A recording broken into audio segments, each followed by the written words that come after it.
मेरे आज के मेहमान एक शेफ, एक किसान पुत्र, एक होटल के को-ओनर और उससे भी ज्यादा सोशल मीडिया का जाना माना चेहरा शेफ विराज नायक। और कुछ जूस की तरह पिया जाने वाला उपमा भी बनाया था। क्या जॉइंट फैमिली है? अभी तो हम सब उसे जिल्ला ही बोलते हैं। लेकिन बाइटिंग के साथ वाला नॉन अल्कोहलिक ड्रिंक था आपका। मैंने मेरी वाइफ को एक चीज़ बोली थी कि अच्छा है मेरी रेपुटेशन को आज नहीं आई। वो मेरा वीडियो बहुत ज़्यादा चल गया है 2 कारण से। एक तो लोग वहाँ पे नेगेटिव कमेंट किए तो वीडियो को एंगेज। वो अगर फूड इंडस्ट्री में या फिर एज अ शेफ अपने करियर को परस्यू करना चाहते हैं तो उनके लिए आपका क्या मैसेज होगा? क्या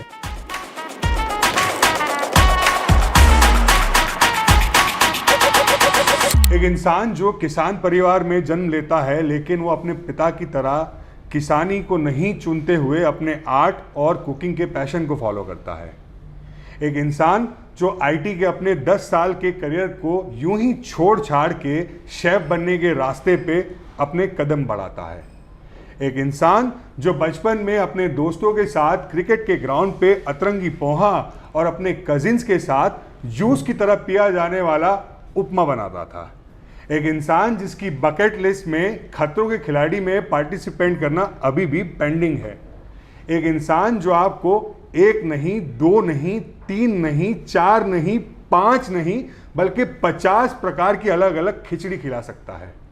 एक इंसान जिसके मुताबिक जब वो स्कूल में से छूटते थे तो अपने दोस्तों के साथ एक खास प्रकार का ड्रिंक पिया करते थे जिसमें गन्ने का जूस और सॉल्टेड पीनट यानी कि मूंगफली हुआ करती थी। एक इंसान जिनके मुताबिक उनको सोशल मीडिया से जो प्यार मिलता है, उनकी डिशेस, उनकी रेसिपी को जो सराहा जाता है वो भी सिर्फ आम लोगों के द्वारा नहीं बल्कि कई जाने माने चेहरों के द्वारा, वही उनकी ज़िंदगी का सबसे बड़ा अवार्ड है। एक इंसान जिनको पूछा जाए कि आपकी ज़िंदगी की सबसे बेस्ट मेमोरी क्या है तो वो कहते हैं कि जब मेरी एक रेसिपी को जाने माने मिशेलिन स्टार मास्टर शेफ विकास खन्ना ने अपनी स्टोरी में शेयर किया था, वही है मेरी ज़िंदगी की सबसे बेस्ट मेमोरी। एक इंसान, मेरे आज के मेहमान एक शेफ, एक किसान पुत्र, एक होटल के को-ओनर और उससे भी ज़्यादा सोशल मीडिया का जाना माना चेहरा chef Viraj Nayak. Thank you so much. कैसा लग रहा है विराज? तो ये जो आपने इंट्रोडक्शन दिया ना, चाइल्डहुड से लेके अभी तक की मेरी सारी जर्नी मुझे ये इंट्रोडक्शन में ही मिल गई। तो आप बहुत ही काइंड है कि आपने इतना अच्छा इंट्रोडक्शन दिया। देखो, मैंने इसमें कोई ऐड तो किया नहीं, आप ही की जर्नी है, मैंने उसको सिर्फ मेरे शब्दों में आप तक प्रेजेंट किया है। Thank you so much. कैसा लग रहा है? बहुत ही अच्छा लग रहा है और आज का जो हमारा सेशन होने वाला है उसके लिए मैं बहुत ही ज़्यादा एक्साइटेड हूँ। सबसे पहला और सबसे इम्पोर्टेंट सवाल यार, और ये मेरे लिए नहीं, मेरे जितने भी लोग अभी पॉडकास्ट देख रहे हैं ना उनके लिए भी बहुत इंपॉर्टेंट होने वाला है। Khichdi is one of the food जो सबको बहुत पसंद आता है। Correct, yes. आप 50 प्रकार की खिचड़ी बना सकते हो। कैसी कैसी खिचड़ियाँ है? खिचड़ी जैसा आपको पता है, खिचड़ी यानी कि सबसे सिंपल फूड और सिंपल ही होती है, लेकिन मैं ऐसा मानता हूँ कि अगर उसमें हम कुछ और ऐड करें जिससे आज की जो पीढ़ी है, यंगस्टर जो है वो खा सके, तो उसमें कुछ बुरा नहीं है। तो मैंने बहुत सारी रेसिपीज़ तो पहले से ऑलरेडी पोस्ट की है। जैसे कि हम नॉर्मल खिचड़ी तो खाते हैं, काठियावाड़ी खिचड़ी हो गई, पालक की खिचड़ी हो गई, अभी मैक्सिकन खिचड़ी आपको बोलता हूँ कि मैक्सिकन खिचड़ी भी होती है। तो वहाँ पे मैं हमेशा ऑथेंटिसिटी के साथ कभी भी खेलता नहीं। तो उसमें चीज़ या बटर कुछ भी नहीं डाल देना है, उसके बगैर मैक्सिकन बनेगा। यस, लेकिन जो वहाँ का जो स्पाइसेस है, वहाँ का जो सीजनिंग है, उसे ऐड करके हम कुछ बनाए जो आज के जो जनरेशन है उनको अच्छा लगे, तो उसमें कुछ भी बुरा नहीं। वो उस हिसाब से खिचड़ी खाएंगे और उसकी जो न्यूट्रिशन वैल्यू है वो भी बढ़ जाएगी। सो जो 50 से ज़्यादा प्रकार की खिचड़ी आपने बताई, उसमें से आपकी टॉप 3 फेवरेट कौन सी है खुद की? सबसे पहले तो मुझे दाल खिचड़ी सबसे ज़्यादा पसंद है। दूसरी हमारी जो बेसिक गुजराती खिचड़ी है, करेक्ट, वो भी मुझे बहुत ही ज़्यादा पसंद है। और पालक की खिचड़ी, वो 3 मेरी सबसे फेवरेट। मैंने मेरे इंटरव्यू में बताया कि अतरंगी पोहा बनाया था आपने बचपन में, और कुछ जूस की तरह पिया जाने वाला उपमा भी बनाया था। क्या कहानी है? जो पोहा है वो मेरी, ऐसा मैं बोल सकता हूँ, मेरी कुकिंग की जो सबसे पहली डिश है वो पोहा थी। हम सब फ्रेंड लोग खेल रहे थे। क्या उम्र होगी? 7 से 8 साल। तो क्रिकेट खेल रहे थे और सबसे छोटा उस समय मैं ही था हमारे ग्रुप में। तो सबने ऐसा बोला कि कल कुछ बनाते हैं, एक इंग्रेडिएंट्स घर से लाना है। ठीक है। तो डिसाइड तो हो गया, लेकिन बनाएगा कौन? तो पता नहीं, सबसे पहले मैंने ही बोल दिया कि मैं बनाऊंगा, हालांकि मुझे आता कुछ भी नहीं था। घर जाके मम्मी को रेसिपी पूछा कि कैसे बनाते पोहा, तो उसने बताया मम्मी ने कि ऐसा ऐसा करते हैं। तो मुझे सिंपल लगा कि ये तो चल ईजी है, बन जाएगा। दूसरे दिन सब इकट्ठा हुए, पोहा बनाने की जो प्रोसेस स्टार्ट हुई, तो बनाए अच्छे पोहे, लेकिन जो हल्दी पाउडर हम डालते हैं उसके बाद पोहा डाला तो मिक्स अच्छे से नहीं हो, तो आधे पोहे व्हाइट रह गए, आधे येलो रह गए। इसीलिए अतरंगी पोहा हो गया। हाँ, तो वो मार्बल इफेक्ट पोहे में आते हैं ना। करेक्ट। लेकिन जो फर्स्ट टाइम बनाया था, तो वो जो सारे फ्रेंड लोगों ने भी खाया, तो वो भी बहुत ही एंजॉय किया। स्वाद अच्छा था। स्वाद अच्छा था, और जो आलू थे वो कच्चे नहीं थे, वो पक गए थे। तो सबसे इम्पोर्टेंट सबसे इम्पोर्टेंट। और जो उपमा की स्टोरी थी वो तो बहुत ही गजब की है। तो हम सारे कजिन लोग इकट्ठा हुए थे, और घर पे कोई भी नहीं था, हम अपने मामा के घर पे थे सब। तो Correct. मम्मी को फ़ोन किया मेरी कजिन ने कि उपमा बनाने वाले हैं, तो कैसे? तो मम्मी ने बोला कि पानी गर्म करना है, सूजी को थोड़ा रोस्ट कर दो और गर्म पानी डालना है। तो अभी हम कैसे 8-10 कजिन थे, भूख भी बहुत ज़्यादा लगी थी, तो हमने मेरी कजिन को बोला कि तू पानी थोड़ा ज़्यादा ही गर्म कर। तो एक बड़ा सा बर्तन में पूरा पानी भर के गर्म कर लिया। इस वक्त क्या उम्र होगी? 10-12 साल। और मेरी जो सिस्टर बना रही थी, हम उसको एनकरेज कर रहे थे कि तू बना और हम खाएंगे। और एक कटोरी हमारे पास सूजी थी, सूजी को रोस्ट किया, और जो पूरा 3 लीटर जितना पानी था वो पूरा डाल दिया। Okay. हम घंटों पकाते रहे, लेकिन वो ठीक हुआ ही नहीं। लेकिन फिर भी हम हिम्मत नहीं हारे, उसको बोला अब हमसे पी जाएंगे, और हमने सही में वो पिया था, और काफ़ी टेस्टी बना था। तो इस तरह जूस पोहा आपके जीवन में आया। जूस उपमा हमने वो जूस उपमा, सॉरी, जूस उपमा आपके जीवन में आया। सो हम बचपन में आपके जाएंगे। सो जैसे मैंने मेरे इंटरव्यू में बताया कि आपका जब बॉर्न हुआ तो आप ऑब्वियसली आप किसान फैमिली में आपका जन्म हुआ। सो बताइए आपके पिता क्या करते थे, कैसे आपका बचपन गुजरा? तो मेरे फैमिली जो में जॉइंट फैमिली है। अभी तो हम सब उसी जिला ही बोलते हैं। क्योंकि करंटली तो 85 मेंबर्स है। लेकिन उस समय हम 30+ थे। मेरे पापा लोग 11 ब्रदर एंड सिस्टर है, और हम कजिन भी बहुत सारे थे ऐसा। जिला घोषित होना ही चाहिए जी। और चीकू की वाड़ी थी, तो मेरे पापा और मेरे जो सारे अंकल लोग थे, ज़्यादातर हमारा खेती बाड़ी में ही ध्यान देते थे। मेरा ही पहले से ही ऐसा था, मैं सबसे अलग ही था। ऐसा जो सबको पसंद आता था वो मुझे नहीं आता था। बिल्कुल। तो ऐसा ही था। लेकिन फैमिली का सपोर्ट बहुत ही ज़्यादा रहा है। मैं अगर कुछ भी बोलूँ कि मुझे ये करना है, तो मेरे गांव में कैसे फाइन आर्ट्स कॉलेज थी, और मुझे गॉड गिफ्टेड आर्टिस्ट है। मैं जब भी फ्री पढ़ता था कुछ ना कुछ स्केच करता रहता था। तो मेरा एक तय था कि मैं जाऊँगा तो फाइन आर्ट्स कॉलेज में ही जाऊँगा। तो वहाँ पर 10th के बाद एडमिशन मिल जाता था। तो फिर मैंने वही चूज़ किया कि मुझे ये करना, क्योंकि उस समय मुझे पता नहीं था कि कुकिंग में भी कुछ कैरियर होता होगा। क्योंकि गांव छोड़ा था, तो उतना सोर्सेज भी इतने नहीं थे कि इतनी नॉलेज मिले। वो बहुत समय के जाके मुझे पता चला कि कुकिंग में भी कुछ कैरियर जैसा हो सकता है ऐसा। सो स्कूल की बात करें, आपने स्कूलिंग भी अमलसाड़ से की है। सो जिनको नहीं पता उनको बता दो, अमलसाड़ गुजरात में जो साउथ गुजरात का जो इलाका है ना गुजरात का, उसमें एक छोटा सा, उस ज़माने में छोटा सा गांव जैसा हुआ करता था। अब तो काफ़ी ज़्यादा वहाँ पे चीज़ें उपलब्ध होने लगी है। तो वहीं से विराज ने पढ़ाई की है। सो स्कूल की बात करें तो हम सबकी स्कूल की कुछ ना कुछ मेमोरीज होती है। स्कूल के बाहर का खाना होता है, स्कूल के दोस्तों के साथ खाना होता है। मैंने मेरे आपके इंटरव्यू में भी एक जिक्र किया है कि गन्ने के जूस के साथ आपका कुछ अलग ही रिश्ता नाता था। वो क्या रिश्ता नाता था? तो हमारे स्कूल के बाहर ही वो एक गन्ने की जो लारी होती है ना, वो थी। तो हम गन्ने का रस लेते थे, और वहीं पे जो एक मूंगफली वाला था, सॉल्टेड जो मूंगफली होती है, तो गन्ने के रस में हम मूंगफली डालते थे, और फिर उसे हम पीते भी थे। और साथ में जो बाइटिंग आता था ना, वो हमें बहुत अच्छा लगता था। और ऐसा हम नहीं, पूरी जो स्कूल है वो करते थे ऐसा। सो वो आपका लोकल उस जमाने का उसको मैं अल्कोहल तो नहीं बोलूँगा, लेकिन बाइटिंग के साथ वाला नॉन अल्कोहलिक ड्रिंक था आपका। सो बचपन में हमारा दूसरा जो सबसे बड़ा मेमोरी होता है दादी के साथ या नानी के साथ होता है, उनके खानों के साथ होता है। तो ऐसी कोई मेमोरी आपकी? मैं अगर मेरी दादी की बात बताऊं, तो मेरी दादी हमेशा ऐसी चीज़ों के लिए जानी गई है हमारे पूरे गांव में, कि वो उसको खाना खिलाना बहुत ही अच्छा लगता था। बिल्कुल। कोई भी हो, तो आज भी लोग मुझे बोलते हैं कि आपकी दादी ने, जब हमारे पास खाना नहीं था तब भी आपकी दादी ने खिलाया था। ओके। और अब मैं जैसे मैंने बताया, जॉइंट फैमिली था तो बहुत ही ज़्यादा क्वांटिटी में बनता था मेरे घर पे खाना। करेक्ट। तो दादी को खाना बनाने का बहुत ही शौक था। वो खमन ढोकला उस समय पे भी इजीली बना सकती थी। मीन्स इंस्टेंट अगर बनाना हो तो मेरी दादी बनाती थी। और जो मेरी नानी है वो अचार में बहुत ही एक्सपर्ट है। ओके। अभी भी वो 93 इयर्स की है। Still yes. और जब नींबू का अचार भी हो तो मुझे बोलती है कि तू मुझे सब्जी वाले के पास ले जा। और सब्जी वाला भी वो वहाँ पे पागल हो जाता है, क्योंकि वो एक एक नींबू चुन चुन के लेती है कि ये तो नहीं चलेगा, ये चलेगा, इसका जो छिलका है वो थोड़ा ठीक है। तो बहुत ही ध्यान में रखती है वो चीज़ें। सो उनको उनकी अचार में मास्टरी थी, और आपकी दादी के जैसे आपने आज बताया कि खमन ढोकला वगैरह में मास्टरी थी। सो उनसे ऐसी कोई चीज़ है जो आपने सीखी हो? अचार तो मैंने नानी से बहुत ही अच्छे से सीखा है। जब शरबत में बनाता था तो मेरी नानी बोलती थी कि बना तो अच्छा है, लेकिन मेरे जैसा तो।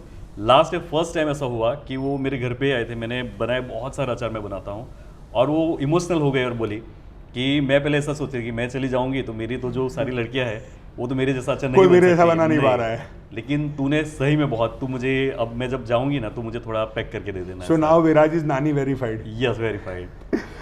शादी आपकी कब हुई, कैसे हुई बताइए? शादी मेरी 2015 में हुई। ओके। अच्छा है मुझे साल याद आ गया, वरना जब वीडियो मेरी बात तो थोड़ा मुश्किल हो जाता। यस, तो मैंने घर पे बोल दिया था वहाँ पे कि अगर इस साल में जो मेरी शादी नहीं होना तो अभी तो मैं फिर कुछ भी ऐसा नहीं करूँगा शादी। तो उसी समय पे वो इंक्वायरी और वो सब स्टार्ट हो गया और वहाँ से चौपड़ियाँ घूमने लगी। यस। क्या नाम है इनका? उन्नति। और आपका बच्चा भी है? हाँ, मेरा लड़का है 8 साल का, उसका नाम पनास है। पनास को आपकी कौन सी रेसिपी या कौन सी ऐसी एक डिश जो सबसे ज़्यादा पसंद है? पनास को मेरी गुजराती दाल बहुत ज़्यादा पसंद है। Okay. क्योंकि मेरे घर में मेरी मम्मी भी गुजराती दाल बनाती है, मेरी वाइफ भी बनाती है, मैं भी बनाता हूँ। वो इतना एक्सपर्ट हो चुका है, उसको पता चल जाएगा कि मम्मी ने बनाई है, क्योंकि कभी उसको नहीं पसंद आती तो अगर वो लोग बोल देते मेरी मम्मी और जो उन्नति है कि आप तो डैडी ने बनाई, पनास बोल देता है नहीं नहीं डैडी ने तो डेफिनेटली नहीं बनाई है। तो उसको जो गुजराती दाल और जो फुल्का रोटी है ना वो बहुत ज़्यादा पसंद सो घर में ही कंपटीशन है? घर में ही कंपटीशन है। सो देन आपने पढ़ाई की, आगे बढ़े, शादी हुई, आपकी आईटी में एक पूरा करियर आपका रहा। कैसे लगी वो जॉब, कहाँ से शुरुआत हुई वहाँ पे? तो फाइन आर्ट्स के बाद मैंने एनिमेटेड फिल्म मेकिंग किया था अहमदाबाद से। तो Okay. वहाँ पे एक वेब डिज़ाइन का और वेबसाइट मेकिंग का भी एक कोर्स था। तो Okay. साथों में मैंने वो भी किया। तो मेरी जो फर्स्ट जॉब थी वो अब ऐसे ही लग गई थी, मुझे जब टाइम पास के लिए मैंने चूज़ करी थी। Okay. सूरत में ही थी वो। लेकिन फिर जैसे मैंने ज्वाइन कर ली तो मुझे थोड़ा इंटरेस्ट उसमें आता गया, क्योंकि मैं कोई भी चीज़ करता हूँ ना, अगर इंटरेस्ट आ गया तो फिर पूरे पैसन के साथ ही करता हूँ। और फिर वो धीरे धीरे मैंने कंटिन्यू किया और 10 साल तक मैंने बहुत ही मीन्स 0 से स्टार्ट किया था और 100 तक मैं पहुँच गया था। फिर कब वो मोमेंट आया जब लगा यार ये इसके लिए तो नहीं बना हूँ मैं? तो जब मैं जॉब कर रहा था उसी समय पे मुझे कलर्स गुजराती में भी अपॉर्चुनिटी मिल गई, जो रसोई है। शो था वो एज अ ऑडियंस देखता था। तो एक मैं ऐसे मैनिफेस्ट करता था कि मैं भी जाऊंगा एक दिन। Okay. तो हम हंसते भी थे कि मेरी सिस्टर बोलती थी कि अगर तू जाएगा तो ये सवाल करना। और जब जॉब करता था तो वहाँ पे रसोई शो में तो वो पार्ट टाइम के लिए मेरा हो गया था और 10 साल आईटी फील्ड में भी हो गया था। तो एक टाइम में मुझे ऐसा लगने लगा था कि मेरी जो डिज़ाइन है वो रिपीटेड हो रही है, मेरी जो क्रिएटिविटी है अभी ख़त्म हो रही है। तो मैं बहुत ही ज़्यादा मीन्स फ्रस्ट्रेट हो जाता था। तो मुझे लगा कि अभी कुकिंग में मुझे करना, क्योंकि 10 साल आईटी फील्ड में दिए हैं तो अभी 10 साल मैं कुकिंग में 10 से भी ज़्यादा साल दे सकता हूँ, क्योंकि इंटरेस्ट ही बहुत सारी चीज़ों में था मेरा। सो वो डिसीजन, एक तो जब आपने मेरे यहाँ पे दो आपसे बड़े सवाल है कि जब आपने जॉब करने का डिसाइड किया तो एक तो पहले आपके, जैसे आपने बताया, आपके परिवार में सभी लोग फार्मिंग से जुड़े हुए हैं, किसान परिवार से हो। सो परिवार का क्या रिएक्शन था कि यार तुम जॉब के लिए क्यों बात कर रहे हो, अपना खुद का तो फार्मिंग का बिजनेस है, उसको आगे बढ़ाओ। दूसरा, जब आपने जॉब छोड़ के वापस अपने एक नए पैशन, जो आपका बचपन से पैशन रहा है लेकिन उसको जब परस्यू करने की बात की, शेफ बनना है या कुकिंग में आगे बढ़ना है, तब उनका क्या रिएक्शन था? तो जब मैंने फाइन आर्ट्स किया था ना उसी समय पे फैमिली को पता चल गया कि करेगा तो कुछ ना कुछ अलग ही। तो सपोर्ट तो उन्होंने पहले से ही किया था। अहमदाबाद गया तो मेरे घर का पहला इंसान था कि जो घर को छोड़ के कहीं पे और पढ़ने के लिए, लेकिन वहाँ पे भी मेरी बुआ थी तो सब यहाँ पे ऐसा निश्चिंत थे कि अच्छा है वहाँ पे बुआ कोई तो है, कोई तो है ऐसा। तो उस करके पढ़ाई कर ली, जॉब भी धीरे धीरे स्टार्ट हो गई। तो फैमिली ने बहुत ज़्यादा सपोर्ट किया कि चलो अब बाकी का जो जनरेशन है उनको भी एक फैमिली में सपोर्ट मिलेगा कि अभी घर से बाहर भी एक लाइफ है। बिल्कुल। Yes. और जब आप छोड़ के वापस आने की बात हुई तब क्या रिएक्शन था?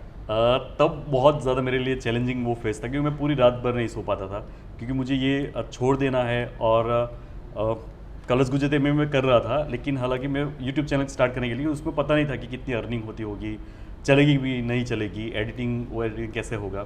तो ये सारी चीज़ें थी। लेकिन मैंने सोचा कि अभी ये जॉब में मुझे कोई स्कोप नहीं लग रहा एज अ मेंटली, क्योंकि मैं उतना खुश नहीं था उस समय पे। तो मुझे छोड़ ही देना है, बाद में सोचूंगा ऐसा करके। और उसी समय पे मुझे लगा कि अभी घर चलाने को कुछ तो चाहिए होगा। तो मैंने घर के पास में एक छोटी सी रेस्टोरेंट भी स्टार्ट कर दी, विरासत नाम से। और फिर वो स्टार्ट किया कि चलो उससे तो थोड़ी इनकम आएगी। यस। सो जब आपने जॉब छोड़ी, what was your last salary? मेरी सैलरी 65,000 थी, सूरत में ही थी, क्योंकि हम फॉरेन की वो कर रहे थे। करेक्ट। और मैं बहुत ही ज़्यादा अच्छी पोजीशन पे अपनी कंपनी में पहुंच गया था। और डिज़ाइन तो मैं बना लेता था, साथ ही में मुझे कोडिंग और वो सब भी आ गया था। तो 2-3 लोगों का जो एक्सपर्टीज़ होती है ना, मैं अकेले वो कर लेता था। तो पूरी टीम को मैं मैनेज करता था। तो जब आपने 65,000 महीने की सैलरी वाली जॉब छोड़ दी और फिर खुद का शुरू किया, तब पहले महीने में पहले कितना पैसा कमाया था? बिल्कुल भी नहीं, क्योंकि जब जॉब छोड़ दी मैंने, उसके 2 महीने के बाद या 3 महीने के बाद मैंने जो रेस्टोरेंट थे वो स्टार्ट किया था। तो जो बाकी जो मीन टाइम था ना, वहाँ पे मैं केक के ऑर्डर्स लेता था और वो सब।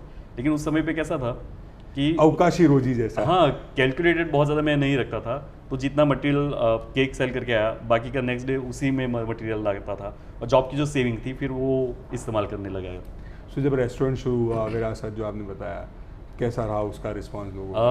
उसका मैं अगर अगेन मैं बोलूँ कि जब मैंने रेस्टोरेंट स्टार्ट की, पहले दिन इनवाइट्स ऑनली थे, तो घर के मेंबर थे और वो वैसे भी जिला इतना बड़ा है तो हाँ, पहले दिन भीड़ दिख जाएगी। लंच के टाइम के लिए ही हमने रखा था, क्योंकि मुझे ना बाकी का टाइम में मुझे यूट्यूब को देना है और रसोई शो को दूंगा। करेक्ट। तो मैंने लंच के टाइम के लिए ही रखी थी गुजराती थाली का। फर्स्ट डे जिस दिन हमारे इन्वाइट्स चले गए खाना खाने के बाद, शटर जब हम बंद कर रहे थे, मैंने मेरी वाइफ को एक चीज़ बोली थी, मुझे नहीं लग रहा कि ये चीज़ मेरे लिए बनी गई है, काश कोई ऐसा चीज़ हो जाए कि ये बंद हो जाए। और इतना मैं बोला, मेरी वाइफ इतना रोने लग गई कि यार जॉब भी छोड़ दी, और फर्स्ट डे तो ऐसा बोला कि हमारे रेस्टोरेंट नहीं चले, तो ये कुछ हजम नहीं हुआ या तुम्हारा क्या प्लानिंग है।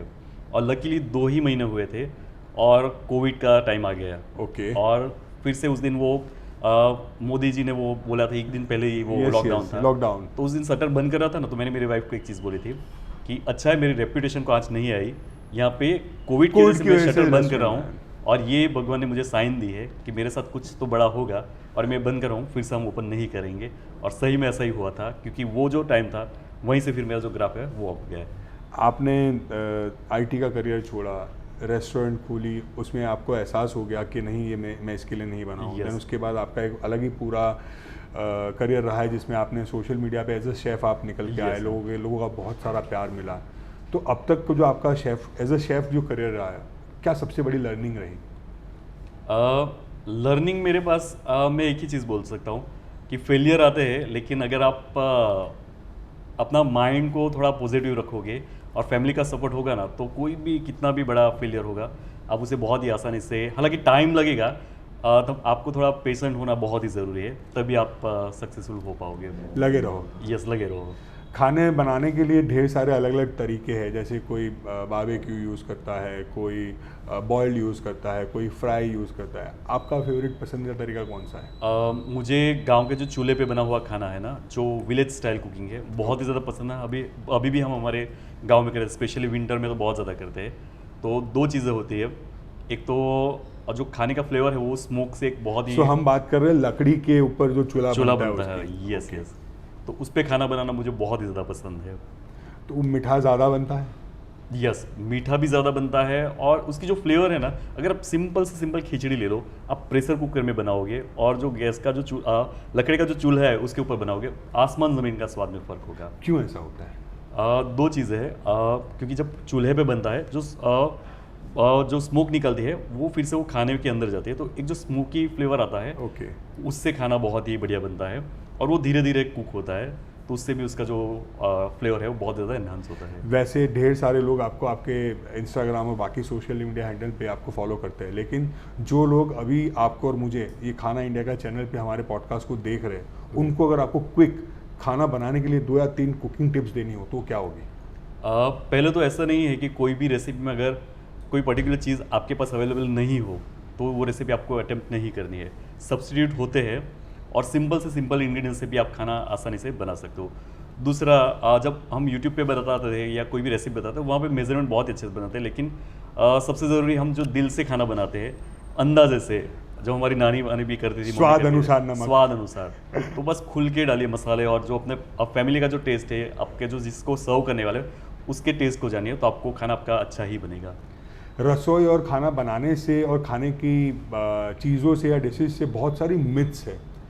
आप भी हर रोज ऐसी मिथ से रूबरू होते होंगे, लोग आपको आके बोलते होंगे ये दोनों चीजें कैसे इकट्ठे खा सकते हैं। राइट। जैसे बहुत बार होता है प्याज और दूध को नहीं खाया जाता। Yes yes. ऐसी कोई मिथ आप तोड़ना चाहोगे यहाँ पे? नहीं जी डेफिनेटली। हमारा जो आयुर्वेदिक लिखा गया था वो बहुत सालों पहले लिखा गया था, राइट, और उसमें बहुत सारे आधा अधूरा नॉलेज जो है वो कभी भी अच्छा नहीं होता, बिल्कुल, ऐसा मेरा मानना है।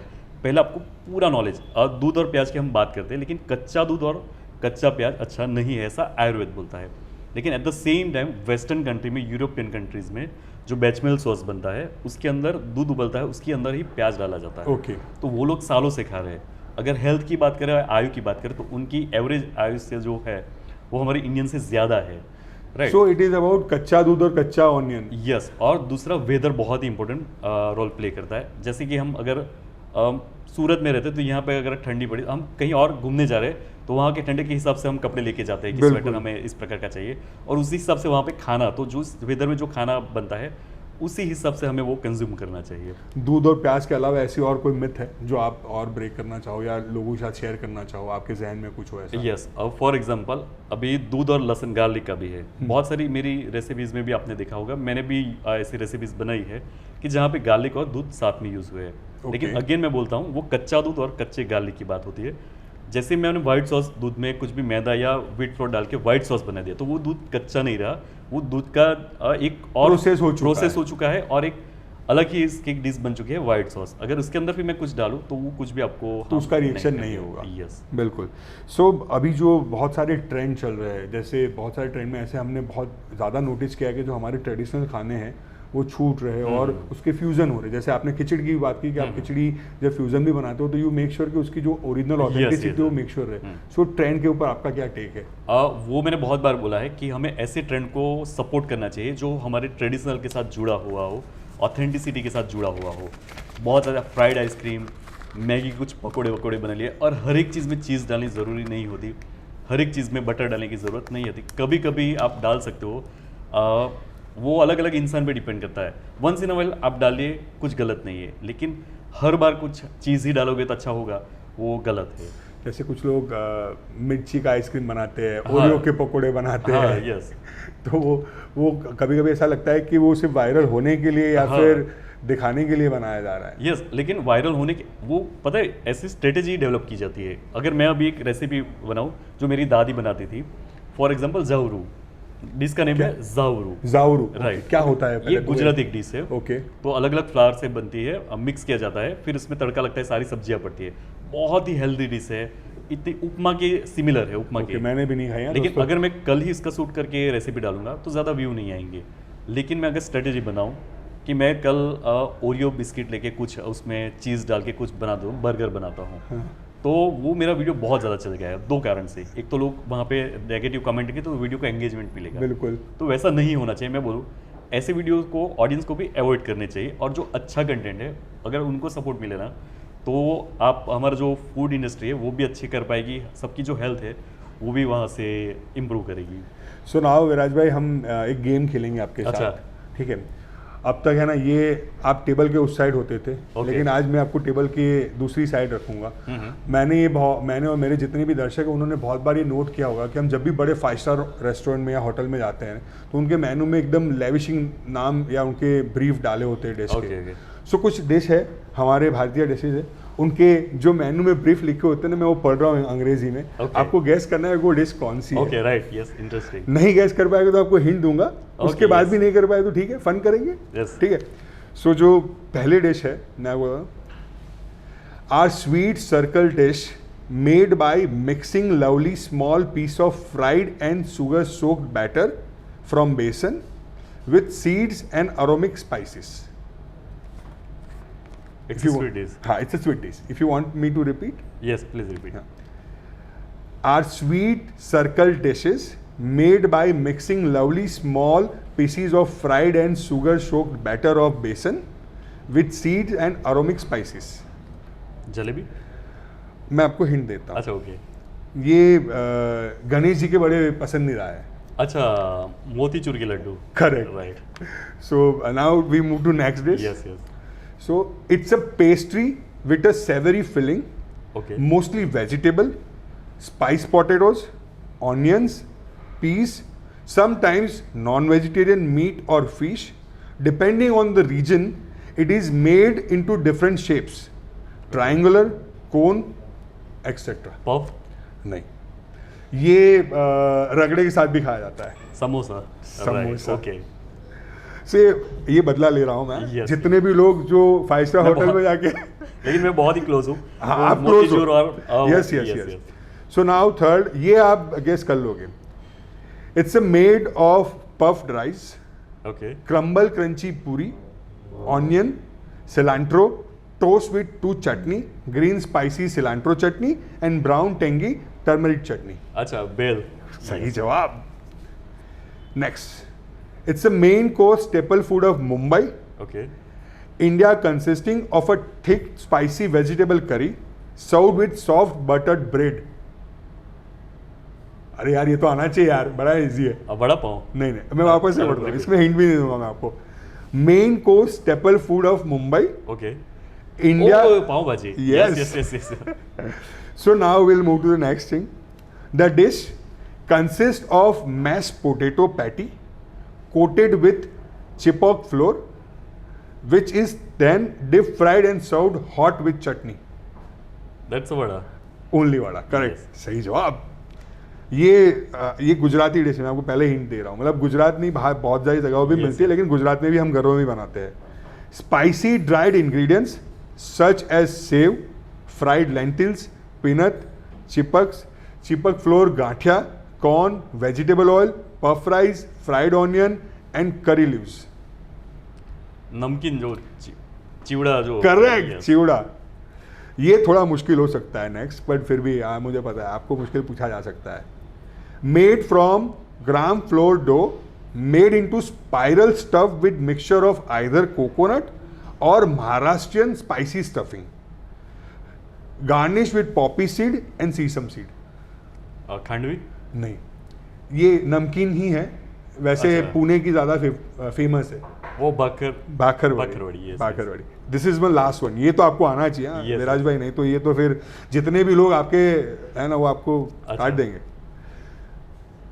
दिस इंक्लूड्स ग्रीन बीज और new peas, unripe bananas, small egg plants, potatoes, purple yam, dumpling of fried made with fenugreek leaves. Undhiyu. Correct. So आपने सारे ऑलमोस्ट नजदीक जवाब दिए Yes, हैं, yes. तो ये गेम तो हमारा अच्छा रहा। Yes. हम अब आगे बढ़ेंगे वापस दूसरे सेट ऑफ क्वेश्चन की ओर। ओके। सो विराज भाई, जैसे हमने आपको बताया जहाँ पे हम बैठे हुए हैं ये जगह करीवर्स है, और ये जगह की सबसे बेहतरीन चीज़ ये है कि ये आपको भारत के अलग अलग कोनों की करीज और खाना यहाँ पे एक ही जगह पे सर्व करता है। yes, yes. और जैसे आपकी भी चॉइस, आप शेफ हो तो ऑब्वियसली मैं ये पहली बार ये प्राउड फील करूंगा कि मैं एक शेफ को खाना खिला रहा हूँ। Yes. ठीक है, आपने अब तक बहुत सारे लोगों को खाना खिलाया होगा और उनके इंट्रोडक्शन दिए होंगे, लेकिन आज जो खाना सर्व हुआ है उसका इंट्रोडक्शन मैं आपको दूंगा। Yes, yes. सो मैंने आपके लिए यहाँ पे करीवर्स से जो ऑर्डर किया है उसमें वी हैव खाउसे सूप, उसके साथ उसके जितनी भी टॉपिंग्स है, ढेर Yes. सारी चीज़ें हमें यहाँ पे साथ में दी गई है। नूडल्स है, स्प्रिंग ऑनियंस है, चिली फ्लेक्स है, फ्राइड ऑनियंस है, फ्राइड गार्लिक है, स्पाइसीज है, टोमेटो है, साथ में स्टार्टर में हमारे लिए चीज़ सिगा शॉर्ट्स है। Right. और जैसी आपकी पसंद रही है, थोड़ी देसी, थोड़ा फ्यूजन, थोड़ा वेस्टर्न, वैसा ही हमने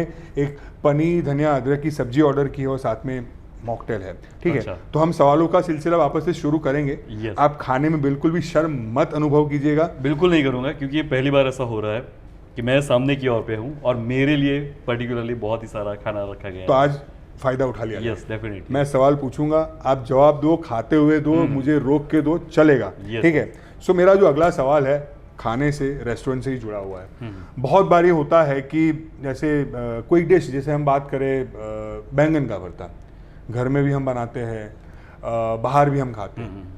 बाहर जो रेस्टोरेंट में बैंगन का भरता मिलता है या कोई भी डिश है, वो घर से अलग क्यों लगती है? उसके मेन रीज़न है उसकी जो कुकिंग मेथड है।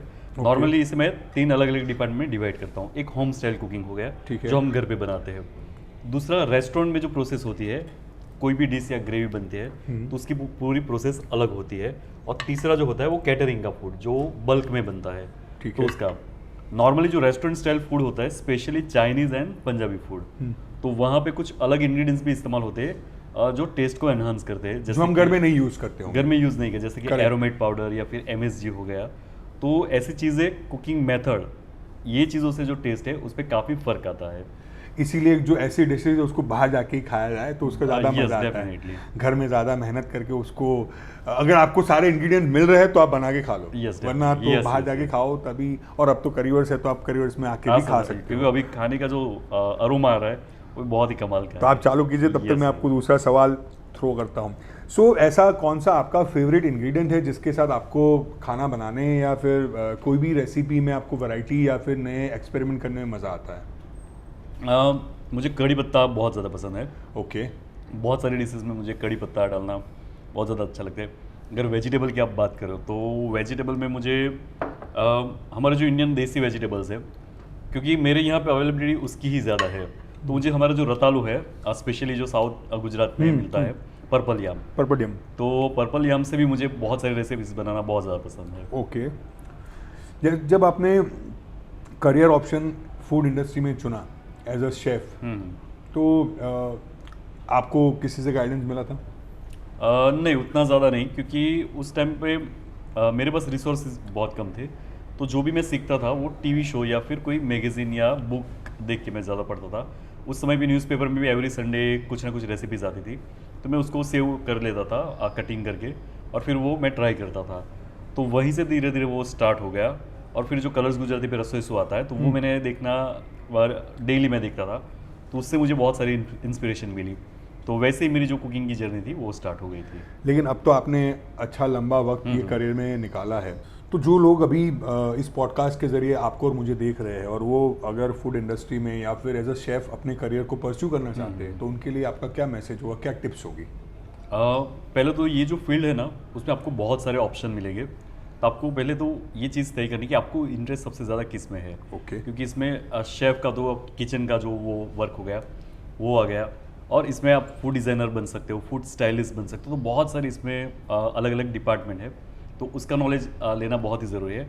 और जो लोग की जैसे उम्र हो गई है, तो उनके लिए जो हाउस वाइफ है, सिंगल मदर है, तो उनके लिए भी बहुत सारे अभी ऑप्शन उनके लिए खुले हैं। आप घर बैठे प्रीमिक्स इसका कर सकते हो, घर बैठे ही आप अलग अलग आइसक्रीम के अपनी खुद की ब्रांड, क्योंकि ये सारी चीज़ें बहुत ही आसानी से आप बना सकते हो और कर सकते हो। होम बेकर आप बन सकते हो। तो बहुत सारे ऑप्शन आपके लिए खुले हैं। सबसे पहले आपका जो इंटरेस्ट है वो आपको ढूंढना है, और फिर उसके ऊपर आप वर्क कर सकते हो। सो हमने ये देखा है कि आफ्टर कोविड ना ही ओनली ढेर सारी महिलाएं तो ऑब्वियसली ये काम में आई हैं, बट बहुत सारे जो मेल्स भी हैं उनकी नौकरियां चली गई है, तो उन्होंने कुछ ना कुछ अपने छोटे छोटे फूड स्टॉल्स खोले हैं। तो बहुत बार ऐसा होता है कि वो स्टॉल खुल गया, 1 महीना 1.5 महीना उन्होंने देखा, नहीं रिस्पॉन्स मिला, तो वो बंद हो गया। क्या होता है, तो कितना वेट करना चाहिए, कब तक लोगों को ऐसा हो गया या नहीं, और इतना समय तो देना ही चाहिए? राइट। उसमें सबसे जो कुछ भी चीज़ फेल हो जाए ना, तो सबसे रेस्टोरेंट बिजनेस में या कोई भी छोटा सा भी आप बिजनेस करो, सबसे पहला आपका जो इन्वेस्टमेंट है बहुत ज़्यादा अगर बढ़ जाए, तो उसमें फेलियर होने के चांसेस बहुत ज़्यादा है। तो आपको पहले प्लानिंग ही ऐसा करना है कि इन्वेस्टमेंट आपका कम से कम हो, और वेट थोड़ा आपको थोड़ा करना ही पड़ेगा, क्योंकि डायरेक्ट आपको स्टार्टिंग से वो ग्रोथ नहीं मिलेगा। और आज के ज़माने में तो आपको मार्केटिंग भी इस हिसाब से करनी चाहिए। तो ये सारे फैक्टर उसमें बहुत ही ज़्यादा मैटर करते हैं। जैसे आप अभी ऑलरेडी एक पिज़्ज़ा कैफ़े बिजनेस के साथ जुड़े हुए हो, पाई पिज़्ज़ा। सो वहाँ पे बहुत बार जब आप जुड़े और अब की बहुत सारे चेंजेस आपने किए होंगे, सो कोई 1-2 ऐसे चेंजेस जो आपको लगता है कि वो चेंजेस आपको बहुत बड़े इम्पैक्ट दे गए? जी, क्योंकि हमने जो लोकल पैलेट है, स्पेशली हमारा जो वापी से तापी का, सूरत से वापी का जो एरिया है, करेक्ट, वहाँ पे लोगों को क्या पसंद है, क्योंकि बिल्कुल ऑथेंटिक पिज़्ज़ा अगर मैं सर्व कर दूँ, तो आज भी लोगों को इतने अवेयरनेस नहीं है कि ऑथेंटिक पिज़्ज़ा है। फोल्ड करके नॉर्मली हम पिज़्ज़ा को पहले खाते तो हैं। हमारी जो ऑडियंस है ना, उनको ये डिफरेंस बता दीजिए, ऑथेंटिक पिज़्ज़ा क्या है और नॉर्मल पिज़्ज़ा क्या है? अच्छा, तो हम जो इंडिया में ज़्यादातर अभी तक हमने जो खाया है, वो क्रिस्पी बेस वाले पिज़्ज़ा, जहाँ बाहर से हम ब्रेड लेके आते हैं, उसके ऊपर बनाते हैं, और उसके ऊपर हम इंडियन वेजिटेबल्स के साथ एक नॉर्मल टेंगी सॉस के साथ बनाते हैं। करेक्ट। जो ओरिजिनल ऑथेंटिक पिज़्ज़ा सॉस है, वो एक पर्टिकुलर टमाटर से बनता है, और उसमें बिल्कुल basic BECIL, salt and paper डाला जाता है, उससे ज़्यादा कुछ भी नहीं होता। तो बहुत ज़्यादा टेंगी नहीं होता एक तो। और वो आई थिंक 2 भी वहीं पे रेडी, 2 भी फ्रेश डो से बनता है, उसमें फर्मेंटेशन भी काफ़ी ज़्यादा होता है, और वो जो पिज़्ज़ा होता है ज़्यादातर सॉफ्ट बेस होता है, उसे आपको फोल्ड करके खाना होता है। करेक्ट। अभी नॉर्मली मेरे साथ भी ऐसा हुआ था, जब हमने पाई पिज़्ज़ा फार्म पे सॉफ्ट डो पिज़्ज़ा स्टार्ट किया, तो बहुत सारे लोग मुझे सजेशन में भी बोल जाते कि यार आप थोड़ा ज़्यादा बेक करो तो थोड़ा क्रिस्पी होगा, ये तो थोड़ा मैंने भी दिया था वो सजेशन जब मैं पाई पिज़्ज़ा आया था। अच्छा, ओके, तो ये थोड़ा लूज हो जाता है, चीज़ गिर जाती है। करेक्ट। तो हल्की सी ये चीज़ भी हमने थोड़ी नोटिस की कि लोगों इधर तो हमें अवेयर करना पड़ेगा कि ये ऐसा ही है, और जो टेस्ट ऑफ फ्लेवर है हमने थोड़ा देसी इंट्रोड्यूस किया। जैसे कि गार्लिक ब्रेड है, तो उसमें हमने ठेचा गार्लिक ब्रेड लाया। ठेचा महाराष्ट्रियन एक चटनी है, ओके, तो उसको गार्लिक ब्रेड के साथ हमने कंबाइन किया। तो वो लोगों को बहुत ज़्यादा ऐसे जो चेंजेस है, जो देसीपन हम लाए, वो लोगों को बहुत ज़्यादा पसंद आया। जैसे इंडो चाइनीज़ होता है, आपने इंडो इटालियन कर दिया। यस, इंडो इटालियन कर दिया। सो आपने अब तक ढेर सारी रेसिपीज़ बनाई हैं, 200 से ज़्यादा रेसिपीज़ में आपने काम किया है। ऐसा ज़रूरी नहीं कि हर बार रेसिपी अच्छी ही हो। ऐसी कोई इंसिडेंट आपको याद आता है जो आपका अब तक का किचन में सबसे बड़ा डिजास्टर रहा हो? मैं आपको बोलूँ ना, वर्स्ट एक्सपीरियंस मेरा था। अब मैंने आपको आगे भी बताया कि मैंने कैटरिंग के ऑर्डर में लेता था। तो रक्षाबंधन से पहले मैं मोहन थाल बहुत बनाता हूँ और Okay. मुझे बहुत ज़्यादा पसंद है। Okay. तो मोहन थाल के अलावा मैंने मैक्सिकन रोल्स बनाए थे। जिनको नहीं पता मोहन थाल क्या है उनको जस्ट बता दूं, मोहन थाल एक इंडियन स्वीट है, उसमें क्या क्या पड़ते हो तो शेफ ही बताएंगे। यस, तो मोहन दाल एक इंडियन स्वीट है। गुजराती राजस्थानी लोग ज़्यादा बनाते हैं, तो बेसन से बनता है और फिर चाशनी और केसर और इलायची का फ्लेवर होता है। लेकिन मेरा मोहन दाल हर बार बहुत अच्छा बनता है। साथ ही मैंने एक स्टार्टर भी ऑर्डर दिया था, क्योंकि हमारे ज़्यादा समोसा चलते हैं, तो मैक्सिकन रोल करके मैंने नाम दिया था। मैक्सिकन फ्लेवर्स थे और सब, तो इतना ज़्यादा ऑर्डर था कि हम आज रात को ही हमने सारे जो पार्सल थे उसके जो रोल्स थे वो बनाना स्टार्ट कर दिया था। 3-3:30 बजे रात को हम फिर मेरे पूरे फैमिली बन के हमने वो रोल्स बनाए और सुबह हमें सब कुछ सब जगह पे डिस्पैच करना था। जब सुबह हम उठते हैं तो मैंने देखा जो सारे रोल्स थे वो सॉगी हो गए थे, बिल्कुल वाटरी हो गए थे, क्योंकि जो स्टफिंग था उसमें मॉइस्चर थोड़ा ज़्यादा रह गया था। एक दो मैंने फ्राई करके देखे तो वो मॉइस्चर ज़्यादा होने के कारण खुल जा रहे थे। अभी जिसे पैक करने में हमें, जिसे बनाने में, रोल करने में हमें 7 से 8 घंटे लगे थे। मेरे पास कोई भी ऑप्शन नहीं था कि इसको मैं रिपेयर कर पाऊँ। तो मैंने जितने भी ऑर्डर थे उनको इंडिविजुअली कॉल किया कि मैं आपको 3 से 4 घंटे पहले ही बता रहा हूँ कि ये मेरा ऐसा हो गया है, लेकिन आपके लिए अल्टरनेटिव मैं ये चीज़ प्लान कर सकता हूँ। ओके। ये रोल आपको नहीं मिलेंगे, लेकिन मैं आपको ये चीज़, अगर आपको दिक्कत ना हो तो सब लोगों ने बहुत ही सपोर्ट किया कि कोई बात नहीं। तो ये चीज़ मेरे साथ हुई। सो उससे लर्निंग भी हो गई और Yes. कस्टमर्स भी सारे सेटिस्फाई हो गए थे। यस, बिकॉज उन्होंने उनको आपने टाइमली पहले ही Yes. बता दिया था। तो मैं अपनी मिस्टेक से बहुत ज़्यादा सीखता हूँ कि कुछ भी गलती हो जाए तो वो ध्यान में रखता हूँ। अभी कैसा है कि इतने बड़े स्केल पे मैं कभी भी ऐसी गलती नहीं करता है कि जिससे इतने ज़्यादा प्रॉब्लम हो जाए। अभी भी मिस्टेक्स होती है? होती है मिस्टेक, तो कैसा है कि इंसान से मिस्टेक होनी ही चाहिए, क्योंकि उससे ही आपको बहुत सारा सीखने को मिलता है। शेफ विराज नायक का रूटीन क्या होता है हर रोज़ का? मेरा जो रूटीन है, नॉर्मली पूरी जो मेरी दिन की जो चर्या है, अभी कैसा है, सुबह उठने के बाद ही हम बहुत जल्दी शूट करते हैं। बहुत बार तो 6:30 बजे सुबह स्टार्ट कर देते हैं। आवाज़ कम मिलती है, हाँ, शांति यस, मिलती और है। थोड़ी मुझे शांति में जो सुबह की फ्रेशनेस होती है ना, वो बहुत ही अच्छी होती है। तो 1-1:30 बजे तक वो शूट चलता है। बाकी का फिर डबिंग, वीडियो अपलोड करना, वो करता हूँ। और अभी नवरात्रि का टाइम आया तो जून से गरबा क्लासेस स्टार्ट हो जाते हैं। Okay. तो 2 घंटे में कोई भी नवरात्रि नहीं भी हो तो मेरा इतना फिक्स है, 2 घंटे अपने आप के लिए मैं निकालता ही हूँ। फिर गरबा क्लास करता हूँ, गरबा क्लास खत्म हो जाए उसके बाद जिम ज्वाइन करता आप हूँ। गरबा करते हो? बहुत ज़्यादा अच्छा। दौड़िया? दौड़िया भी, यस। कितने तक? बहुत सारे अलग अलग स्टेप्स आते हैं। मैं लास्ट ईयर रनर्स अप रहा था हमारे अच्छा, यहाँ पे, यस। सो हाईएस्ट आप मतलब 50-60 स्टेप से ऊपर वाले कर लेते सकते हो, हैं? Yes yes yes. बढ़िया है। तो शेफ विराज जैसे उंगलियों पे नाच के खाना बना सकते हैं वैसे पैरों से नाच भी सकते हैं। Yes sir. सो हम सोशल मीडिया की बात करते हैं। आपने जैसे बताया कि आप सोशल मीडिया के लिए, आपके खुद के पेज के लिए शूट करते हो। आपको याद है आपने पहला पोस्ट कौन सा डाला था आपके पेज पे, इंस्टाग्राम पे? पहला पोस्ट मैंने डाला था, एक तूर राइस करके मैंने बनाया था, देसी हमारा जो तूर? राइस है। हाँ, जो तूर आती है ना, वो सूखा वर्जन, उसका जो ड्राई वर्जन है, उसका ही मैंने एक राइस बनाया था और वो मैंने शूट करके डाला था। क्या रिस्पॉन्स था? ठीक था, क्योंकि फैमिली को मैंने क्योंकि उस टाइम तो रीच कोई भी नहीं थी, तो फैमिली मेरा बड़ा है तो सबको हो गया, मैंने यूट्यूब चैनल स्टार्ट कर यार दिया। ये फायदा है आपको, 100 लाइक तो ऐसे ही मिल जाती है। यस, तो मेरा लाइक्स वो सब आ गए थे, लेकिन सबसे जो खराब बात है ना, मेरा हिंदी बहुत ही खराब था। ओके। सब लोग मुझे मीन्स बहुत ही अलग अलग कि बहुत जो गुजराती लोगों का टिपिकल कैसा है, नहीं, बट वो हर गुजराती के साथ होता है। तो मेरे but साथ वो- भी ऐसा ही था। ठीक है। कि मेरा ज़्यादा मैं गुजराती में हिंदी बोलता था, ऐसा हाँ, था। वो हम सबका गुजराती का ऐसा है कि हम सारी लैंग्वेज गुजराती में बोलते हैं। यस, तो शुरुआत में 15-20 वीडियो बना दिए, फिर मेरा कॉन्फिडेंस बहुत डाउन हो गया कि अभी तो लोग के पास वीडियो पहुंचने रहे, लोग बोल रहे कि ये तो आप तो विजय रूपानी जैसे हो। तो फिर धीरे धीरे मुझे लगा कि अभी मुझे हिंदी से गुजराती करना है, तो मैंने Correct. गुजराती की वीडियो स्टार्ट की। फिर मैंने थोड़ा रियलाइज़ किया कि जो लोग बोल रहे हैं कि आपका हिंदी खराब है, तो वो सही तो बोल रहे हैं कि बिल्कुल। खराब ही है, तो क्यों ना मैं इसके ऊपर वर्क करूँ।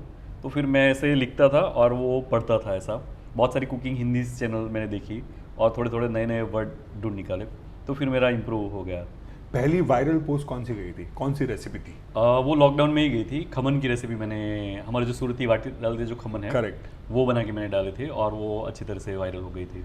आपकी ज़िंदगी में काफ़ी सारे महिलाओं के रोल रहे, जैसे आपने बताया दादी ने आपको इंस्पायर किया है, अचार के लिए नानी अभी भी इंस्पायर करती है, आपकी मॉम है, आपकी वाइफ है।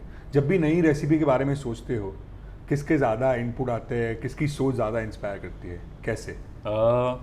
पहले तो मेरे पापा जो है उनका भी कुकिंग वो नहीं करते, लेकिन उनके पास आइडियाज़ बहुत ज़्यादा है Okay. कुकिंग के रिलेटेड भी। तो अगर मैं उनको कुछ बोलूँ ना कि मैंने ऐसा सोचा है, तो मेरे पापा और 2-3 आइडियाज़ मुझे शेयर कर दे। कोई एग्जाम्पल दे पाएंगे? फॉर एग्जांपल अभी जैसे हम पिज़्ज़ा खाते हैं, Correct. हमारे यहाँ पे गुजरात में, मीन्स साउथ गुजरात में डेली हम जो जुआर का जो रोटला आता है वो खाते हैं। तो मेरे पापा ने मुझे बोला कि इसके ऊपर भी आप पिज़्ज़ा कर सकते हो, हेल्दी वाला। तो मेरे Okay. पापा ही मुझे वो ट्राई करके देते थे, उसके ऊपर मक्खन लगा के, जो घर वाली सामग्री थी। तो फिर मुझे भी हो कि अभी वो मिलेट है तो हेल्दी वे में उससे करना है, तो उसे हम पिज़्ज़ा नहीं बोल सकते, लेकिन कोई एक हेल्दी डिश तो उससे हम बना ही सकते हैं ऐसा। आपके घर में रूटीन में खाना कौन बनाता है? अलग अलग, क्योंकि इसमें कैसा है, कंपटीशन जैसे ही मेरे घर में उन्नति भी बनाती है, मेरी मम्मी भी बनाती है, और जब मैं बनाता हूँ तो किचन में वो दो बाहर निकल जाते हैं, क्योंकि पहले तो ऐसा था कि मैं बहुत ज़्यादा पर्टिकुलर, मुझे ये चाहिए था, लेकिन धीरे धीरे अभी वो लोग भी मेरे साथ सेट हो गए हैं। शेफ का एक इमेज जो हमने टेलीविज़न में देखा है या फिर फिल्मों में दिखाया जाता है, शेफ आते हैं, कटी हुई सामग्रियाँ तैयार होती है, यस, छोका लगाते हैं, मसाले डालते हैं, डिश तैयार करते हैं, उसको प्लेटिंग करते हैं, चले जाते हैं। उसके बाद आगे पीछे का जो साफ सफाई है, कटिंग पहले किसी और ने किया हुआ है। राइट। आपके घर में आपको ये सहूलियत मिलती है? नहीं, मैं मेरा कटिंग चॉपिंग खुद ही करता हूँ। और जो हमने टीवी पे बाकी की शेफ का भी जो देखा है ना, उन्होंने उनकी जो कैरियर के इनिशियल स्टेज पे ये चीज़ बहुत ज़्यादा की होती है, कटिंग चॉपिंग से लेके क्लीनिंग से लेके, फिर एक स्टेज पे जाने के बाद वो उनका पर्टिकुलर रोल रह जाता है, क्योंकि वो पहले से करके आए। लेकिन अभी मेरे काम में तो मैं बहुत ज़्यादा पर्टिकुलर हूँ कि मैं सब कुछ प्रिपरेशन खुद करता हूँ, लेकिन मेरी वाइफ, मेरी मम्मी बहुत ज़्यादा सपोर्ट करती है। और मेरी वाइफ के लिए मैं एक चीज़ भी बोल रहा हूँ, बोलना पड़ेगा कि अब मेरा माइंड बहुत ऐसा दूनी है, मीन्स मुझे रात को 2 बजे भी कभी खाने का मन हो जाए और मैं कुछ नया लाता हूँ, किचन का कोई इक्विपमेंट्स हो, तो मेरा एक ही रहता है, मैं इसे कब इस्तेमाल करूँ। तो एक बार मैं जो गाठिया बनाने का जो मेकर आता है, गाठिया मेकर, वो लाया था। मुझे सुबह तक वेट नहीं हो रही थी, मैं 2 बजे रात को 2-2:30 बजे था, मैं उठ गया ना, मुझे लगा कि चलो अभी मैं इसे गाठिया बनाता हूँ। तो थोड़ी किचन में आवाज़ आई, मेरी वाइफ उठ के आ गई कि यार तू क्या कर रहा है। मैंने बोला मैं गाठिया बना रहा हूँ, तू सो जा, बर्तन तो मैं साइड पर रख दूंगा। तो बोली नहीं अभी मैं उठ भी गई हूँ तो अभी नींद तो नहीं आएगी, तो एक काम कर तू बना, मैं चाय बना देती हूँ। तो फिर हमने रात को 3 बजे वो चाय और गाठिया खाया था। यार ये सही है। हमें जब रात को चाय और गांठिया खाने की तलब होती तो हमें बाहर घूमने ढूंढने जाना पड़ता है, आपको घर में ही सारी सहूलियत है। अब ये अगला जो सवाल है वो सीरियस सवाल होने वाला है। आपके यहाँ पे एक बड़ा सा एक मार्क दिख रहा है, तो ये कहीं घर में कंपटीशन की वजह से तो नहीं आया है? नहीं, वो सब लोग मुझे पूछते हैं कि ये मार्क का, बहुत सारे लोगों की मेरे बहुत बार नीचे बहस चल रहे थे कि आपकी आप उसको छुपाने की कोशिश करते हो लेकिन वो दिख जाता है। लेकिन वो बचपन से ही था, खेलते खेलते से मैं गिर गया था, तो वो खिला थोड़ा लग गया था। नहीं, अगर सच आपको बताना है कि घर में कंपटीशन थी और किसी ने नहीं। तो भी चलेगा, कोई इशू नहीं है। ऐसा मैं बोल सकता हूँ ऐसे कि ऐसे गाली भी बहुत खानी पड़ती है, मार भी बहुत पड़ती है, लेकिन इतनी ज़्यादा भी हिंसक वो नहीं है। आप रेगुलरली सोशल मीडिया पोस्ट करते हो? Yes. How you manage that social media का प्रेशर? बिकॉज हर रोज पोस्ट जानी है, Yes. हर रोज ये टाइम पे पोस्ट जानी है, तो कैसे वो मैनेज होता है? वो थोड़ा मेरे लिए बहुत ही चैलेंजिंग टास्क है, क्योंकि बहुत सारे कई जगह पे जाने के बाद वो शेड्यूल मेंटेन नहीं होता, लेकिन फिर भी थोड़ा प्लानिंग के साथ चलते हैं तो फिर वो मेरा मैनेज हो जाता है। एडिटिंग आप खुद करते हो? नहीं, एडिटिंग के लिए मेरी पूरी डेडिकेटेड टीम है, वीडियो एडिटिंग की और शूटिंग की भी। कमेंट के जवाब आप खुद देते हो? यस, कमेंट के जवाब मैं खुद देता हूँ। अब आप जब सोशल मीडिया पे अच्छे खासे आपके फॉलोअर्स हैं और लोग आपको सोशल मीडिया पे ढेर सारा प्यार देते हैं, तो जब आप रास्ते पे ऐसे निकलते हो, लोग पहचान लेते हैं आपको? पहचान लेते हैं, बहुत बार ऐसा हुआ है। तो कभी ऐसा हुआ रास्ते पे आप जा रहे हो, किसी ने पहचान के बोला यार विराज भाई आपकी वो रेसिपी बनाई थी ना, हाँ। मेरे से इतनी अच्छी बनी थी या नहीं बनी थी, कोई ऐसा एक्सपीरियंस? अब बहुत बार ऐसा होता है। अब ज़्यादातर तो लोग ऐसे ही बोलते हैं कि आपकी ये रेसिपी मैंने ट्राई की थी।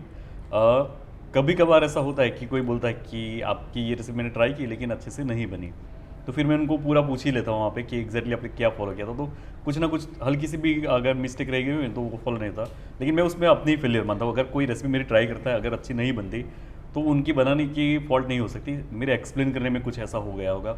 तो फिर मैं उनको फिर से एक्सप्लेन करता हूँ कि आप एक बार ऐसा ट्राई कीजिए, फिर देखना, तो फिर वो हो जाता है सब। आपने अब तक ढेर सारी रेसिपीज़ बनाई हैं, आप वीडियो बना के उसका डाल देते हो, वीडियो में सामने वाले को पता नहीं चलता कि उसका टेस्ट कैसा है, राइट, लेकिन आपको पता चलता है। करेक्ट। ऐसा कोई अनुभव है जहाँ पे आपने वीडियो में बता दिया हो यार ये तो अच्छा बन गया, लेकिन आपको पता है कि अच्छा नहीं बना? इसी चीज़ में मैं ऐसा बोल सकता हूँ, बाकी के जितने यूट्यूबर्स हैं मैं किसी के साथ कंपेयर नहीं करता, लेकिन मैं अपने आप को इसीलिए मैं अलग मानता हूँ। मेरी ऐसी बहुत सारी रेसिपीज़ होगी जो बन गई है, शूट भी हो गए है, मैंने उसे अपलोड नहीं की है, एडिट भी नहीं किया है। मोस्ट रिसेंट 15 डेज पहले मैंने सुखड़ी बनाई थी, गुजराती। यस। मैं बिना मेजरमेंट के बहुत ही आसानी से ऐसे खेलते खेलते मैं बना लेता हूँ। जिस दिन मैंने शूट के लिए बनाई उस दिन पता नहीं मेरा मूड नहीं था, अगले दिन मैं बहुत ज़्यादा लंबा मैं देर तक सो नहीं पाया था, तो उसकी वजह से मेरी जो सुखड़ी थी वो दिख अच्छी रही थी, लेकिन उसका जो टेक्सचर था वो इतना ज़्यादा मैं सेटिस्फाइड नहीं था। हमने वो खा ली, फाइनल शूट भी हो गया, लेकिन मैंने एडिटर को बोला कि ये रेसिपी एडिट मत करना क्योंकि ये मेरी बेस्ट नहीं है। ऐसे ही पानी पूरी की पानी मैंने 75 टाइम्स मैंने वो प्रैक्टिस की थी, क्योंकि मैं 5 पूरी फ्राई करने के लिए डालता था, एक फूलती नहीं थी, तो मुझे ऐसा करना था कि मेरी हर एक पांचों को 5 ही पूरे फुलनी चाहिए और अच्छा रिजल्ट मिलना चाहिए। तो मैंने तीन रेसिपी ऑलमोस्ट पानी पूरी की डाली है। तीनों में अगर आप देखोगे तो आप मेरा ग्रोथ देखोगे, पहली मेरी डिसेंट थी, दूसरी अच्छी थी, तीसरी सबसे बेस्ट थी। तो शेफ विराज के सोशल मीडिया पे जो भी पोस्ट आ रही है वो विराज के सेल्फ 3 फिल्टर से क्रॉस होके ही आ रही है। बिल्कुल ऑथेंटिक। अब जैसे हमने बात की कि आपने खुद ही बताया कि आप गाठिया का एक मशीन लेके आए और आपको इस्तेमाल करने का बड़ा ही आप उसके लिए उत्सुक हो रहे थे। मेरे 2 सवाल है यहाँ पे।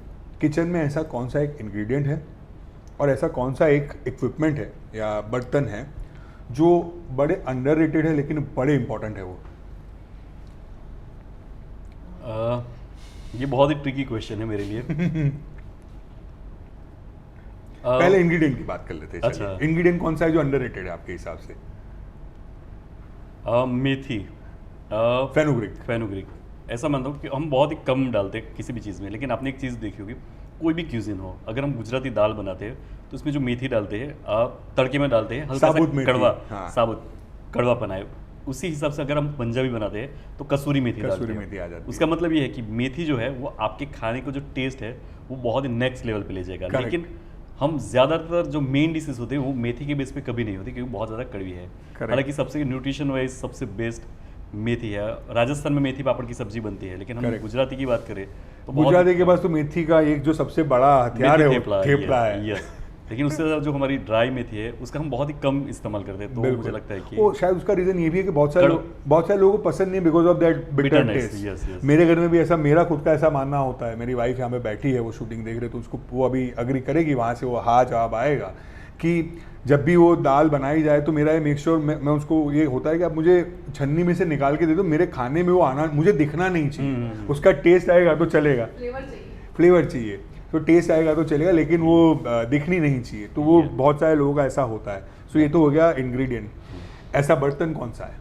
बर्तन मैं ऐसा बोल सकता हूँ, क्योंकि मैंने वो चीज़ देखी है पहले गांव में, जो हम मक्खन बनाते थे, तो मक्खन बनाने के लिए एक पर्टिकुलर वुडन एक Yes. बर्तन आता था। करेक्ट। वो अभी वलोणु जिसको बोलते हैं, अभी हम हैंड ब्लेंडर से करते हैं। करेक्ट। लेकिन जब आप ट्रेडिशनल चीज़ से बनाओ, अब और दूसरा जो सिलबट्टा जिसे हम बोलते हैं, यस, पीसने वाला सिलबट्टा, मैं ये पत्थर का। अभी इंस्टाग्राम पे ट्रेंड में है, लेकिन मैं बहुत ही प्राउडली बोल सकता हूँ कि जब घर में इस्तेमाल सब करते थे गाँव में, लेकिन यूट्यूब पे मैंने जब शुरुआत की थी वहीं से मैं वो सिलबट्टा मेरी चैनल पे दिखा रहा हूँ। आज ऑलमोस्ट बहुत सारे क्रिएटर्स भी अभी धीरे धीरे वो शो करना स्टार्ट कर दिया है, लेकिन उससे जो पेस्ट बनते हैं, उससे जो खाना बनाते हैं, वैसा ही जो मैंने मक्खन वाला आपको बताया, तो उसका कुछ चार्म ही अलग है। आप सूरत से तकरीबन 1-1.5 घंटे दूर एक गांव अमलसाड़ में रहते हो। बहुत बार ऐसा होता होगा कि आप सूरत खाना खाने आते होंगे। Any favourite food place of Surat? સુરતમાં ગોપાલનો લોચો Super. બહુ ખાધો છે, ગોપાલનો લોચો। ત્યાર પછી आलू पूरी गुलाब? आलू पूरी तो मैंने એટલે રાંદેરની आलू पूरी है, एवरी संडे हमको वो खाना ही है। जब जॉब करते थे तो एवरी संडे हमारा फिक्स था कि जो रांदेर की आलू पूरी है वो खानी ही खानी है। आप अलग अलग शहर घूमे हो भारत में? घुमा हूँ बहुत ज़्यादा, क्योंकि ट्रैवलिंग का मुझे पहले बहुत ज़्यादा शौक नहीं था, अभी धीरे धीरे इस फील्ड में आके मुझे थोड़ा शौक हो गया है। कोई पर्टिकुलर शहर है जो आपको खाने के लिए बड़ा प्रेरित करता है, यार यहाँ का खाना तो बेस्ट होता है? मतलब इंदौर हम बोल सकते हैं, मी टू ब्रो।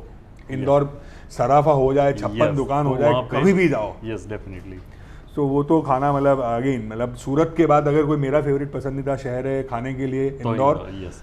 तीसरा लोग मुझे रिकमेंड कर रहे हैं वाराणसी, बट मैं अब तक गया नहीं हूँ। मैं भी नहीं गया हूँ। हाँ, तो वो मुझे पता नहीं, बट लोग मुझे रिकमेंड कर रहे हैं कि वहाँ जाना है, तो obviously.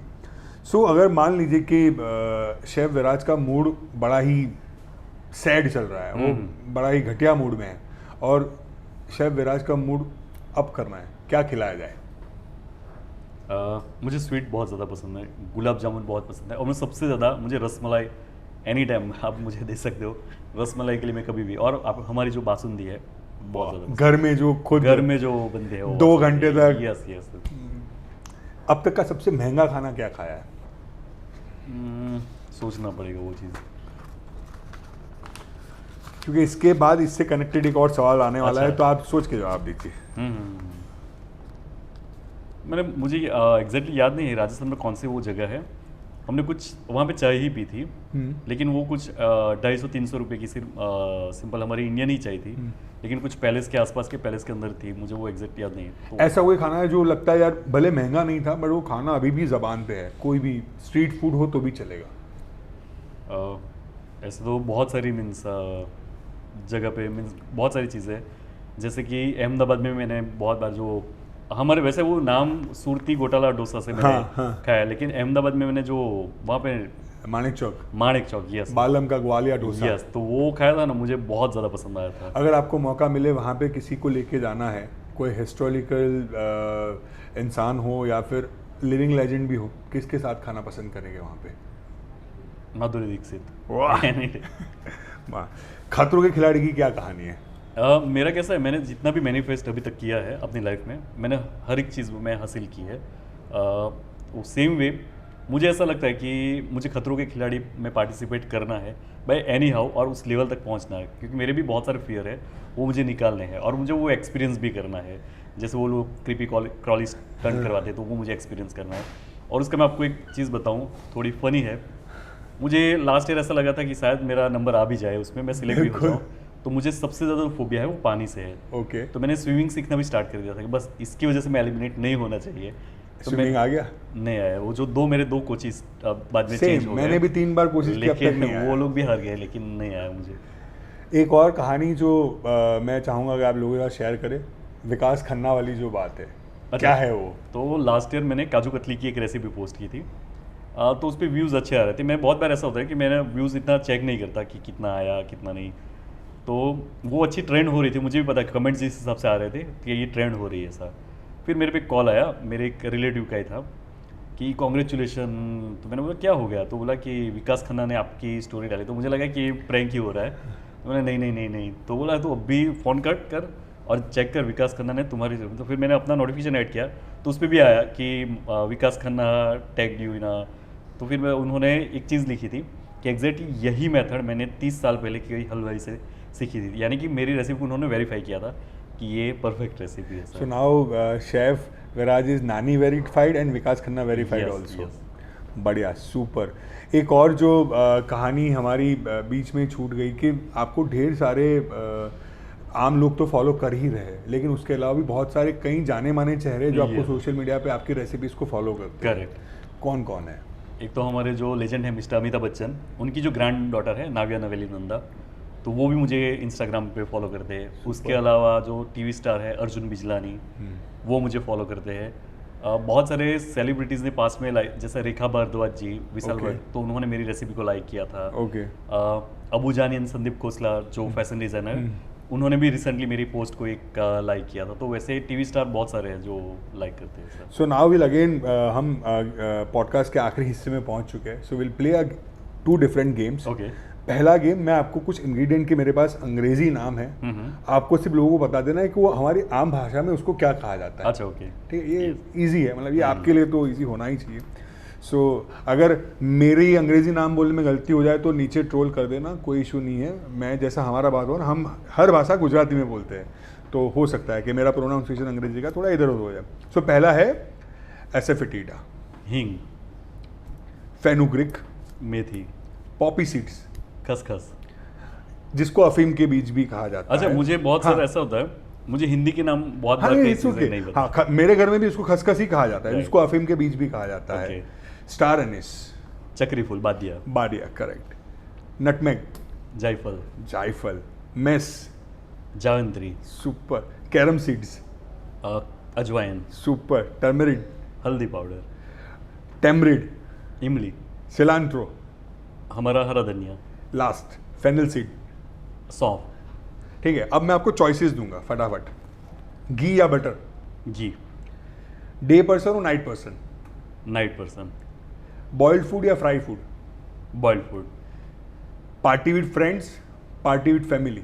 Party with family, mountain या सी? माउंटेन, कॉफी या टी? टी, कढ़ी या दाल? कड़ी, दाल फ्राई या गुजराती दाल? गुजराती दाल, यूट्यूब या इंस्टाग्राम? यूट्यूब। अहमदाबाद या अमलसाड़? अमृतसर। ऊंधियो या उबाड़ियो? उबाड़ियू। खमन या खमनी? सेव खमनी। सो यहाँ पे मेरा पॉडकास्ट का सारे सवाल यहाँ पे ख़त्म होते हैं। राइट। अब आपको सिर्फ 2 चीज़ें करनी है। पहले तो ये सामने आपके कैमरा लगा है, आपका अनुभव कैसा रहा ये हमें बताइए, और अगर आपका अनुभव अच्छा रहा है तो लोगों को बता दीजिए कि खाना इंडिया का चैनल को फॉलो कर ले, सब्सक्राइब कर दे। जी, पहले तो आज का जो मेरा एक्सपीरियंस था वो वाकई में बहुत ही अच्छा था, क्योंकि जिस हिसाब से स्टार्ट हुआ, जिस हिसाब से आपने इंट्रोडक्शन दिया और जो वेरी वेल ऑर्गेनाइज था, तो मुझे बहुत ही अच्छा लगा। एक ही कंप्लेन है वो आपको मैं बताऊंगा। बिल्कुल बिल्कुल। जो आपने क्वेश्चन आंसर भी किए, मैं ऐसा मुझे लगा कि मैं पूरा फ्लैशबैक में चला गया और पूरी एक फिर से एक मेरे ताज़ा हो गई सारी जो याद है, फैमिली के साथ भी कनेक्ट किया। बहुत अच्छा आपने खाना भी दिया। जो कंप्लेन यही है, आपने मुझे टाइम बिल्कुल नहीं दिया। तो अभी मैं इस पे फोकस करूंगा, लेकिन उससे पहले मैं सारे व्यूअर्स को भी बता दूं कि आप खाना इंडिया को फॉलो करें, क्योंकि बहुत सारे अलग अलग सेशन आपके लिए इस प्रकार आते रहेंगे। बहुत सारी रेसिपीज़ की, नॉर्मल मैं तो रेसिपीज़ बताता हूँ बिल्कुल, लेकिन आपके माध्यम से उनको खाने के बारे में और भी खाने का जो दूसरा पार्ट है वो दिखने स्ट्रीट को फूड वाला मिल Yes, जाएगा। तो आप डेफिनेटली उनको फॉलो करें। तो जैसे शेफ विराज ने कहा कि आपको अगर स्ट्रीट फूड देखना है तो खाना इंडिया का चैनल को फॉलो कर लीजिए, लेकिन स्ट्रीट फूड के अलावा अब आपको हमारे चैनल पे ऐसे पॉडकास्ट भी दिखेंगे जहाँ पे खाना इंडिया का, मतलब इंडिया का खाना भी होगा और ढेर सारी खाने की बातें भी होगी। लेकिन अगर आपको ये सब छोड़ के अच्छी रेसिपीज़ घर पे भी बनानी है तो शेफ विराज का इंस्टाग्राम है, जिसका लिंक मैं आपको बायो में डाल दूंगा। यहाँ पे आपको दिख भी रहा होगा कि उसका आईडी क्या है। उसके अलावा BTS में शेफ विराज कैसे खाना खाते हैं ना, वो आपको देखने को मिल जाएगा, तो उसकी चिंता मत कीजिएगा। बाकी ऐसे वीडियोस और आने वाले हैं, तो इसको देखते रहिए, फॉलो कर लीजिए, सब्सक्राइब कर लीजिए। अगर आप शेफ विराज को जानते हो तो उनके दोस्तों के साथ, सबके साथ इसको शेयर कर दीजिएगा। मिलते हैं अगले वीडियो में, तब तक के लिए राधे राधे।